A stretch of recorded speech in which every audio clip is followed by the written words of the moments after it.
Hi, this is Len Edgerly. Welcome to the Kindle Chronicles podcast. Today is Tuesday, April 26th, 2022. This is the last show that I will create here on Sanibel Island, Florida for a while. Darlene and I will head north in the Tesla on Saturday, giving ourselves 9 days for what I hope will be a low-stress drive back to Cambridge with maybe some detours along the way to explore some of the country.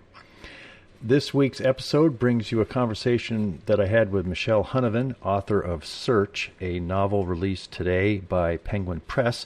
It's a spicy, spiritually sophisticated, insightful romp through the perils of a Unitarian Universalist committee tasked with choosing their church's next minister. It's set in Southern California. Oprah Daily calls Search delectable and says Huneven treats us to a savory plot that blends spiritual yearnings and earthly pleasures. Forks out. Huneven is the author of 4 novels, Round Rock, James Land, Blame, and Off Course. Her books have been New York Times notable books and finalists for the Los Angeles Times Book Prize and the National Book Critics Circle Award. That's a very prestigious award. She's also the recipient of a Whiting Award for Fiction, a Guggenheim Fellowship, and a James Beard Award for feature writing with recipes. And this book has lots of references to great eating and even some recipes in it. She received her master's in fine arts from the prestigious Iowa Writers Workshop, and she currently teaches writing at the University of California at Los Angeles.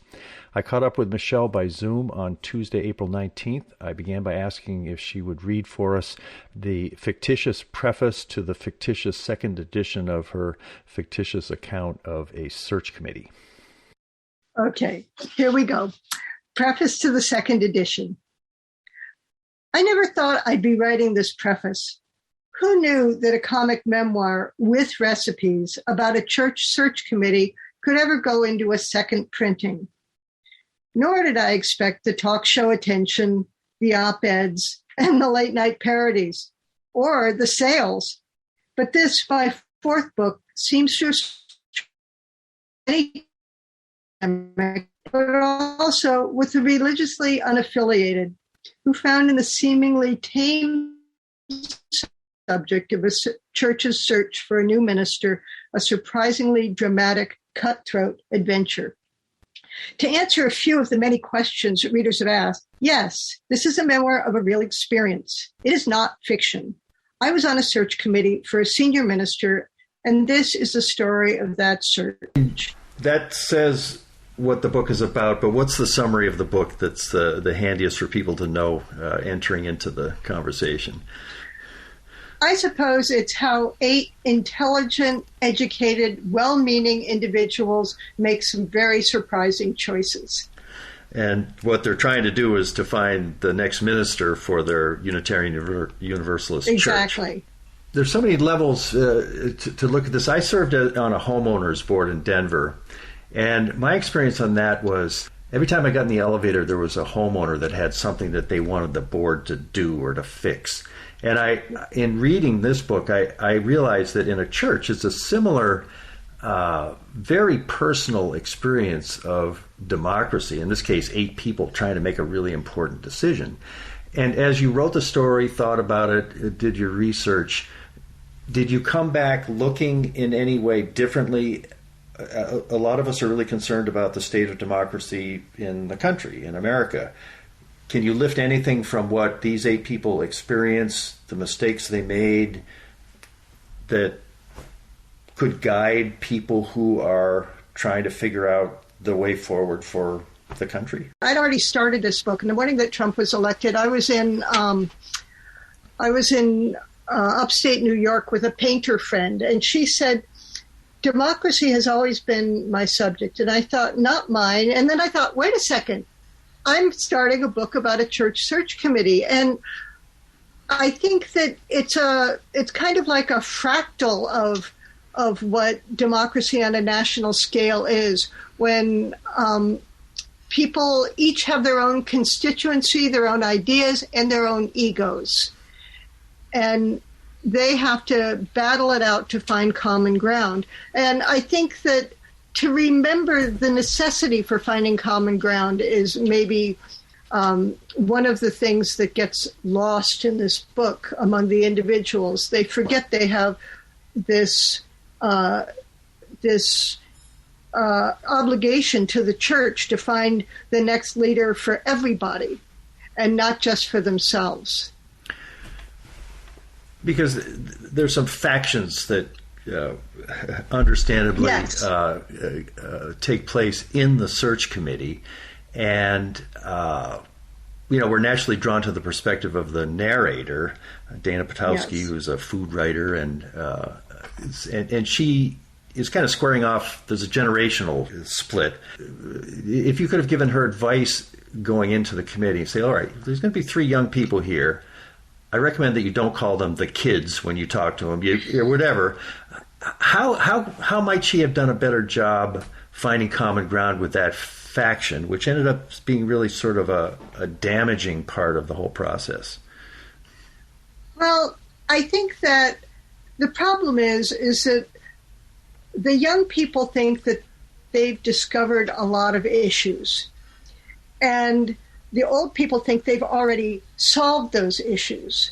And if they could have met halfway and said, these are the issues and we have our solutions and you have your solutions, and not just argue it point by point, but to have a more general, universal view of what they're talking about, like integrating the church, or what makes a good worship service, or what even makes a good minister. Yeah. They couldn't even reach agreement on that because they couldn't really talk about it rationally. They were already factionalized. The other thing that seems sad that I experience, I have a friend who's in his 30s, and we sort of share the same spectrum on the ideology, but he just wants all the old people, Nancy Pelosi and Biden, anybody, I don't know, over what age, to get out of here. We're done with them, And I'm 71, and I tend to think, okay, I understand that, but I think actually there's been a lot of really good work done by these fairly old people.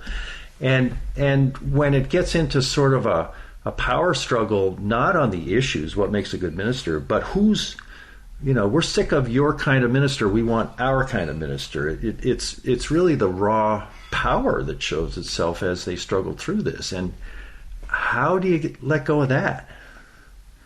I know. Is there a solution? If there was a solution, and these intelligent, well-meaning people might have found it. Also, though, the young people were not well-versed in committee work or consensus or even church policy. They just wanted what they wanted, or at least one of them did. Yeah. The one who's sort of powerful and charismatic and spoke for all of them. There were so many delicious spiritual tidbits in the book that I enjoyed, and one of them was, I have several times told that story from Gurdjieff, where there's this really irritating person and they come to him and say, can you get rid of this guy? He's really messing things up. Get rid of him. I'm paying him to be here. He does more spiritual work than anybody else. And Jenny is kind of that person. Is that how you see it, that if there had been more attention to her, if Gurdjieff had been on the committee, how would he have handled Jenny, or how would have he hoped the rest of them handled Jenny? Yeah, Jenny was so much fun to write because I didn't know what she was going to do next. Sometimes I would just laugh. She was so sure of herself and intractable, and often at times right. Sometimes her heart is in the right place, and she's very intelligent, and she makes some really good observations. She's just so abrasive and so bossy and so intractable. How would Gurdjieff have handled Jenny? That is the question. I mean, I think that, to jump to another religious tradition, the way to handle Jenny is to think of her as the Buddha. What is she teaching you? Yeah. She's there to help you over probably your attachment to your own ideas and your attachment to certain manners and etiquette, and how to deal with her in a way that she doesn't rile you up, she really just wants attention. You know, when Dana takes her out to eat, she just loves it. Yeah, yeah. Yeah, that would have been a way into how much attention does she need to let down her weapons and just participate, you know. Yeah. Well, there's a lot of sly stuff going on in terms of, is this fiction, is it not fiction? And I read that the piece you wrote in the Paris Review about how you had been fictionalized by T.C. Boyle, a pretty awful experience at first, and gradually you got to see it. Are you expecting anybody to feel fictionalized from this book? And did it concern you, since you addressed that issue in that piece a few years ago, as you're writing, are you careful to not put more than 3 characteristics of somebody on so that they won't feel fictionalized? Or do you just say, well, I'm a novelist, this is what I do, and my friends know it? I think that people are going to try to make connections.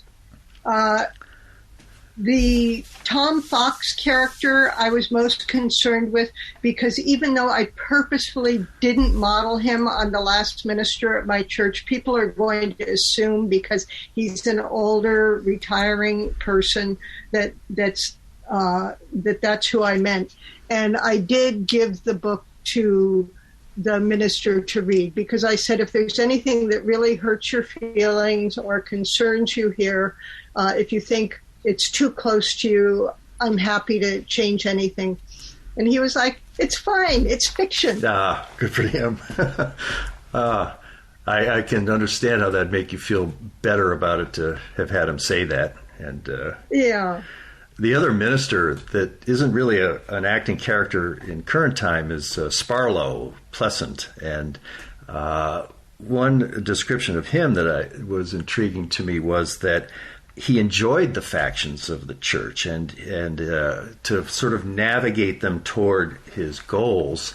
How did he do that? What sort of a minister could actually, because every church I've been part of, that's just the bane of the minister's life, is to navigate the factions. And you've got the rule of 17 that Tom Fox mentions, where if there's 17 people that are angry about you, you're done. But what was Sparlow's secret? How did he reach that kind of equanimity about the bickering that goes on between the factions? Well, I think that he had a very sporting attitude about it, and he enjoyed being successful, and he had the charisma and the persuasive power to guide people to his own ends. So I guess he was sort of based on my the first minister, the minister of my life, as I say. Who has a great name, Brandy Lovely. Brandy Lovely, yeah. Yeah. He was actually Brandy Lovely. Brandock Lovely, his father, who was also a Unitarian minister, named him after a character in a science fiction novel. Nice. Brandock, yeah. Wow. And so Sparlow owes something to Brandy.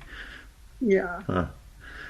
Huh. The other thing he says is kind of shocking is, what is it? You have to be a predator for opponents, or what's that line? No, he said that a minister's main and only real job is to watch for predators and shoot them on sight. Right. What did he mean by that? I mean, what's an example of a predator that a minister would have to shoot on sight, metaphorically, we hope? Yes. There are always troublemakers in a church. And to look out for the first sign of trouble, like early on, there's a conversation with Tom Fox where at his ministerial relations committee, somebody's bringing in complaints. We don't like it that you don't wear a robe anymore. We don't like it that the choir doesn't wear robes anymore. And Tom Fox says, no, these are not real complaints. This is somebody trying to split the church, trying to find something divisive that will split the church and cause trouble. They may not know it, but churches are like families. There's so much kind of unconscious behavior going on. And so what Sparlow is saying is that you have to be alert to these sort of people who, they're just troublemakers. They just want to stir the pot, and you have to stop them. And he had Brandy actually had very clever things. He would give them jobs, for example. Mm-hmm. He would make them responsible for some fundraising or some UUA task force, and that would keep them occupied. It reminds me of the Gregg story, because someone Tom Fox or Brandy might see as a troublemaker that has to be contained, Gregg might see as the main catalyst for spiritual growth. It's sometimes hard to tell the difference between the two. Yeah, that's interesting. I think Gurdjieff was probably a little bit more mystical than some of these practical secular Unitarian ministers. Yeah, mid-century ministers. Yeah, yeah, it's kind of operating on a different level. There was a great profile of you in UUWorld a few years back, and talking about your time in the seminary, and that you'd been challenged to go deep and take the vertical plunge, leading to your choice of writing versus ministry and all that. And that was about 25 years ago by my calculation. Do you find yourself now on that kind of a precipice where you've finished a book, and what would taking a plunge and going vertically deep, what might that look now as you look ahead? I think it looks like another novel. Good. I'm staring down the barrel of another novel. Good. Well, and you've been releasing them sort of every 5 years. Is this another long process? So 2027, you'll have something else for us? Well, I hope before then. I remember when I started this book, my good friend Mona Simpson said, "Oh, this is a good idea. This will be a fast one." And it actually was my slowest novel yet. Yeah. So I don't want to. Maybe by saying it's going to be a long one, it will hurry me up. Yeah, that's true. Can you say anything about the setting or anything about it at this point? Well, the setting is my own yard. I found out I live in Altadena, California, and I live next door to the Altadena historian. And she happened to point out that to me one day that the property was first settled by a man named Frederick Papineau, and his son Paul Papineau was a eugenicist who wrote a textbook on eugenics. It was used in schools and also by the Nazis, and he had to, after World War II, he had to eschew eugenics, and he invented marriage counseling. He opened the first marriage counseling clinic. Jill Lepore in the New Yorker actually wrote a piece about him. She was trying to kind of point out that marriage counseling had its roots in eugenics and to therefore somewhat discredit it. So anyway, he's going to be a character in my new novel. That sounds fantastic. Yeah. Anything else you'd like to talk about Search in our final couple of minutes? I just hope that anybody who's been on a committee will find something to identify with in it. Once I would tell people that I was writing a book about a search committee, the stories just poured in. I heard them all. I fought to get this woman appointed, and I got her in, and she's been a disaster. Or I fought against this one candidate. I was the one person who held out, but he got in, and he's been the right person for the job all along. I was wrong. It went the full gamut in between those. Yeah, they all seem to point to humility as a good quality to bring into one of those exercises. That's an excellent point. And maybe that goes back to your first question. What could have cooled this faction, the factions, is a little bit of humility all around. Yeah. I have been speaking with Michelle Huneven, author of Search, her 5th novel, released this month by Penguin Press. Thanks a lot, Michelle. Great talking with you. Thank you, Len. Really appreciate it. Bye-bye. Well, I really loved reading this book, and I appreciated the chance to talk with Michelle about it.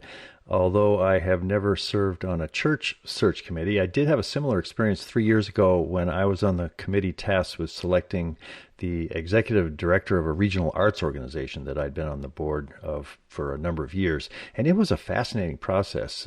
Luckily, we avoided breaking into power blocks or competing factions, as happens in search. Each member of our committee brought a unique worldview and experience. And when we found ourselves coalescing with near unanimity on a candidate, it was really a satisfying accomplishment. I think we had about a week of meetings in Denver. And knock on wood, the person we selected and who took the job is still there, apparently doing good work. I like how Michelle and I ended up at the concept of humility as the basis for people working together at any level, from a church committee to a nation. Today, I'm wondering what that might look like for Twitter under the leadership of Elon Musk, since the board has now approved his offer to buy the company, take it private. I have to say I'm intrigued at how Elon might transform the platform, where I have not been active for nearly a year.